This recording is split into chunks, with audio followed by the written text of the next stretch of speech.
So you're buying or selling a home. It's a huge deal, right? But then someone hands you this giant stack of paper that looks like it's written in a totally different language. Today, we're going to pull back the curtain on one of the most important documents you'll sign, the Multi-Board Residential Real Estate Contract 8.0. Let's jump in and figure this thing out together.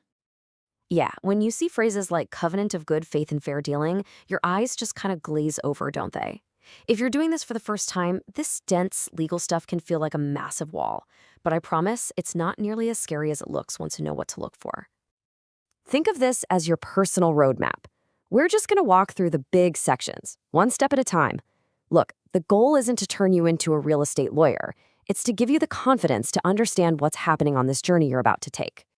Okay, first things first. The very beginning of the contract is all about laying down the basics, a solid foundation for the entire deal. It really just answers the simple but absolutely essential questions. These first couple of paragraphs, they create what I like to call the 4 pillars of your offer. You've got paragraph 1, which is the who, you and the seller. Paragraph 2 is the where, the specific property. Paragraph 3, that's the how much, the price. And paragraph 5 is the when, that target closing date. Simple as that. Next up, let's talk about something called earnest money. You'll see this in paragraph 3b. The best way to think about this is your skin in the game. It's a deposit you put down to show the seller, hey, I'm serious about this. It's held safely by a third party, and then it just gets credited toward your purchase at the end. Okay, this is a big one. One of the most common places for disagreements is figuring out what stays with the house and what goes. That's where paragraph 7 is your absolute best friend. It lists everything from the curtains to that video doorbell. So if you've fallen in love with their smart thermostat or the kids' outdoor playset, you have to make sure it's checked off right here. It'll save you a huge headache later. So the basic offer is on the table. The next major checkpoint? The money. This next part of the contract is basically your financial safety net. Paragraph 8 brings you to a really big fork in the road.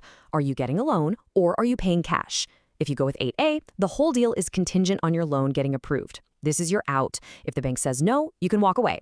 But if you check 8B, you're telling the seller it's a cash deal, which can make your offer look a lot stronger. You're just saying you've got the money ready to go. And if you are getting that loan, you need to circle this number in red ink. 45 days. That's the standard amount of time the contract gives you to get your financing all the way approved. And trust me, that clock starts ticking the second the contract is signed. It's a really big deadline. All right, financing's in the works. Now comes the part I call the homework phase, the home inspection. This is your chance to play detective and really find out what you're buying, warts and all. Paragraph 15 is another massive decision. You can actually choose to waive your right to an inspection. That means you're taking the property completely as is, which, let's be honest, is a pretty high-stakes gamble. Or you can keep your right to inspect, which lets you bring in a pro, see what they find, and maybe ask for repairs, or even back out if there are major issues. But it's really important to know what you can actually ask for. The contract is super clear that this isn't about fixing a scuff on the wall or, a drippy faucet. The inspection contingency is for major components. We're talking about the big stuff, the furnace, the roof, the foundation, things that affect the safety and function of the home. And you guessed it, there's another deadline here, and it's a tight one. Once the contract is accepted, you typically have just 5 business days, that's it, to get your inspections done and report any issues to the seller. That clock moves fast, so you need to have your inspector ready to go. So the next key checkpoint is when the lawyers step in. In Illinois, it's very common for both the buyer and seller to have an attorney review the contract.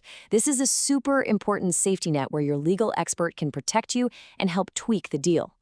Paragraph 13 lays out exactly how it works. Once everyone signs, the attorneys get 5 business days to look everything over. They can either give it a thumbs up or they can suggest changes.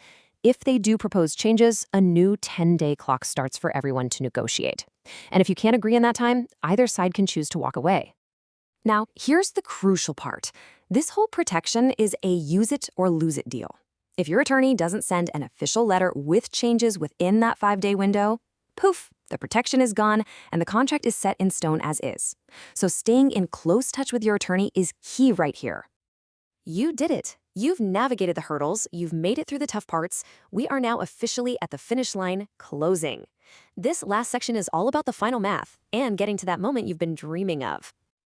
You're going to hear a word a lot at closing: prorations. It's in paragraph 12, and it sounds way more complicated than it is. Really, it's just about splitting the bills fairly. The seller pays the property taxes for the days they owned the house that year, and you pay for the days you're going to own it. It just makes sure everything is fair and square. So, how do they figure out that final number you owe at closing? Well, it's actually just some simple math. You start with the purchase price, then you subtract that earnest money you already paid, you subtract any credits the seller agreed to give you, and then you adjust for those prorations we just talked about. What's left is what you bring to the table. And one last thing, it's really important to know the difference between closing and possession. Closing is the legal event, the boring part with all the signatures where ownership officially changes hands. Possession is the fun part. That's when you actually get the keys. Usually they happen on the same day, but not always, so you'll want to be clear on that. So there you have it. From that first offer all the way to getting the keys, the contract is just a series of checkpoints and deadlines. Once you see the structure, you realize it's not some scary roadblock. It's actually a roadmap designed to get everyone to the finish line safely.